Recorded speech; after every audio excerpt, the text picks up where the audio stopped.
Ooh! Let us begin.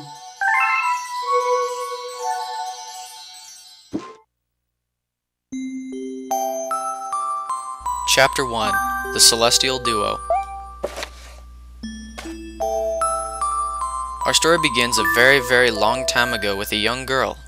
One day, this girl spotted a rusted spaceship holding a small star child. "What's your name? Are you lost?" the girl asked the star child. "I'm Luma, and I'm waiting for Mama. She's coming for me on a comet," said the star child, who had been waiting day and night. "Don't worry, I'll wait with you," the little girl promised Luma. At nightfall, the little girl borrowed her father's telescope and peered into the sky. She looked and looked, but she saw nothing. Hours turned into days, and then years, but still the sky revealed nothing. Finally, the little girl sighed and said to Luma, "If we stay here looking much longer, I'll be an old lady soon." But then she had an idea. "Why don't we go out there and find your mother ourselves?" The girl and Luma fixed up the rusty spaceship, and then the two set sail into the starry sky. And this is how the search for the celestial mother began. Chapter 2: Starbits. Days passed with no sight of the comet or even a single planet. Instead, asteroids extended for as far as the eye could see.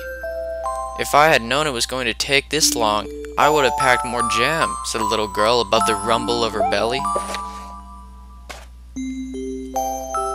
Before they left, she had packed all the essentials: telescope, butterfly net, stuffed bunny, bread, milk, jam, and apricot-flavored tea. But I forgot to bring water. At this, Luma burst into gales of laughter, and the girl began to pout. "As long as I have star bits, I'll be fine," said Luma. "Want some?" The little girl couldn't stay mad after hearing this.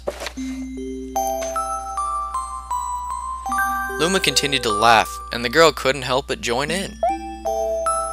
"Alright, maybe just a nibble." Leaning far out of the ship, the pair began to collect starbits with the girl's net. They almost fell out a few times, but they kept on collecting. The starbits tasted like honey. Chapter 3: The Comet. A beam of light pierced through the ship's window. Thinking it was the morning sun, the girl peered through the window, only to find a turquoise-blue comet shimmering at her. The little girl shook the sleeping Luma awake and shouted excitedly, "We have to get to that comet!" The pair descended on the comet and found that it was made of ice. They looked high and low, but Luma's mother was nowhere to be found. Exhausted, the little girl sat down with a flop, utterly unable to take another step. Look! Peering down at the icy ground where Luma was pointing, the girl suddenly noticed clusters of starbits encased in the ice. "Pretty good, huh? Finding starbits is my specialty," said Luma, beaming. "There's ice here, but it's so warm. I'll bet there's water here too." The two decided to stay on the comet for a while. Riding the turquoise comet, the pair continued their search for Luma's mother.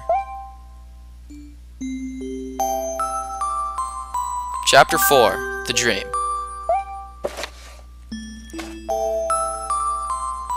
One night, the girl dreamed about her own mother. "Where are you going?" she asked her mother's retreating back. Without turning, her mother replied, "Don't fret, dearest. I'm not going anywhere. I'm always watching over you, like the sun in the day and the moon in the night." A wave of sadness washed over the girl. "What about when it rains and I can't see the sun or the moon?" Her mother thought for a moment before responding. "I will turn into a star in the clouds and wait for your tears to dry." When she awoke, the girl's face was damp with tears. "You have starbits in your eyes," said Luma to the girl. Wiping her face, the girl replied, "These are tears, not starbits. I'm crying because I'll never see my mother ever again." At this, Luma began to cry too. "Mama, oh mama, when?" The pair traveled through the starry skies, and though they encountered many other comets, not one of them held Luma's mother. Luma was despondent. Now, Luma, the rain clouds won't go away if you keep crying," the girl said, giving Luma a squeeze. "I'll give you a present if you stop." The girl closed her eyes and said gently, "I'll take care of you." With these words, she felt a small spark in her heart. Chapter 5. Home. "The kitchen will go here, and the library will go over there," the girl said busily to herself. "We'll put the gate here." Ever since the girl took Luma under her care, she'd been bustling about at a feverish pace. It's a lot of work, but it's worth it to make a happy home. It turned out the starbits weren't the only things buried in the ice. There were tools and furniture unlike any they had ever seen, and the girl used them to build a home. Looking at the completed house, Luma remarked, "Don't you think it's awfully big for just the two of us?" With a library, bedroom, kitchen, fountain, and gate, it was certainly spacious, but still something seemed to be missing. "If only my father, brother, and mother were here," the girl said wistfully. Indeed, the house was too large for its two small residents. That night, clutching her favorite stuffed bunny close to her heart, the girl fell asleep in the starship. Chapter 6. Friends. Then one day, while the girl sat sipping tea, a tiny apricot-colored planet appeared on the horizon. From the planet, another Luma of the same color emerged. "Do you two know each other?" the girl asked the two Lumas gleefully. Despite the girl's excitement, they seemed uneasy. The two Lumas neither drew closer nor backed away from each other. Instead, they just stared. Then one Luma broke the silence. "My mama!" At once, the apricot Luma parroted back. "My mama, my mama! My mama, my mama!" The two Lumas began to dance around the girl frantically, and neither showed any sign of stopping. The girl was so charmed by this adorable scene that she couldn't help but laugh. And that's when something very strange happened. Suddenly, more Lumas began to pop out from the apricot planet. They were different colors, but they all shouted the same thing. "My mama, my mama!" The sight of all the shouting Lumas only made the girl laugh harder. What am I going to do with all these children? The Lumas just stared blankly as she doubled over laughing. "I guess we'll have to name each and every one of you." Tomorrow, once she had finished naming them all, she would begin moving all the Lumas into the new house. Chapter 7. The Telescope. After seeing her 100th comet, a sudden thought popped into the girl's head. "I wonder if my home planet is still as blue as it was." That's when she remembered her father's telescope. Peeking into the telescope, a tiny blue dot floated into sight. It was smaller than a starbit. "How strange! It's so far away, but it feels so close." She twisted the knob of the telescope and the blue dot grew until she could make out a grassy hill dotted with flowers. It seemed very familiar to her. Zooming even closer, a terrace on the hill came into view. "I used to go stargazing there when I lived on my home planet." She remembered rubbing the sleep out of her eyes as she followed her father up the hill to look at the stars. She remembered how she and her brother would sled down that hill. She remembered having picnics with her mother on that hill on bright and windy days. And I want to go home. I want to go home right now. The girl burst into tears, and the Lumas didn't know what to do. I want to go home. I want to go back to my house by the hill. I want to see my mother. The girl was shouting now, her face wet with tears. But I know she's not there. I knew all along that she wasn't out there in the sky because she's sleeping under the tree on the hill. The girl's cries echoed through the stars, and a hush fell over the area. Chapter 8. The Wish. Though usually quite cheery, one day the girl became sad again. Luma drew close and tried to comfort her. Mama, you still have me. And don't be sad about your mama, because she's a part of you. That means she'll always be close by. It's like me. I love starbits because they remind me of my mama. No, no, the girl said, unable to stop the tears. A lonely look flickered across Luma's face, but it was soon replaced by a wide grin. I have an idea. I will transform into a comet, a soaring comet that can carry you all on this journey.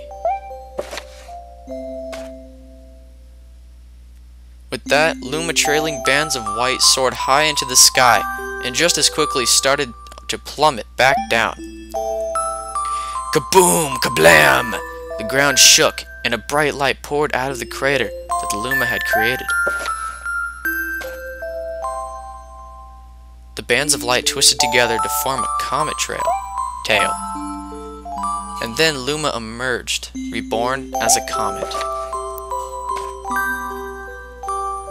The girl could scarcely believe her eyes. But how? She kept asking. Our destiny as Lumas is to transform into different things, said a red Luma who had suddenly appeared. Stars, comets, planets. We can become all of these things. When I grow up, I want to become a star that makes someone special smile, said a green Luma. A blue Luma chimed in. That Luma turned into a real cutie of a comet, didn't he? All the Lumas together said, No more crying, Mama. Thank you, said the girl in a whisper, and she pulled the Lumas close and hugged them. From that day on, starbits no longer fell from the girl's eyes. The comet set forth for the girl's home planet, its long tail blazing proudly behind it. Final chapter, Family.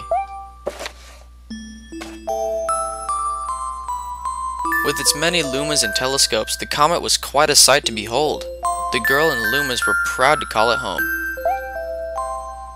At a welcoming party for a new Luma, the girl gathered everyone in the kitchen and said in a louder voice than usual, Alright everyone, let's make a cake sprinkled with star bits, then it will be a star cake.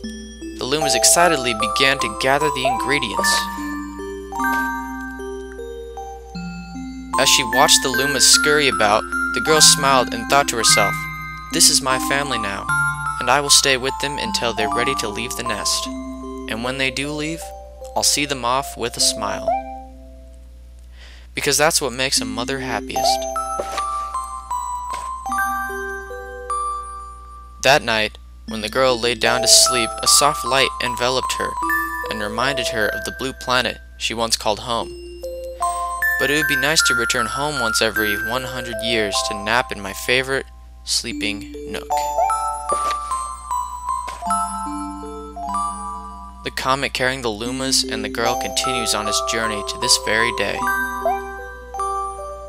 With more family members in tow than can be counted, it's said that the comet visits the girl's home planet once every 100 years, its proud white tail glittering in the sky. The end. That's all. That's all. My story is finished.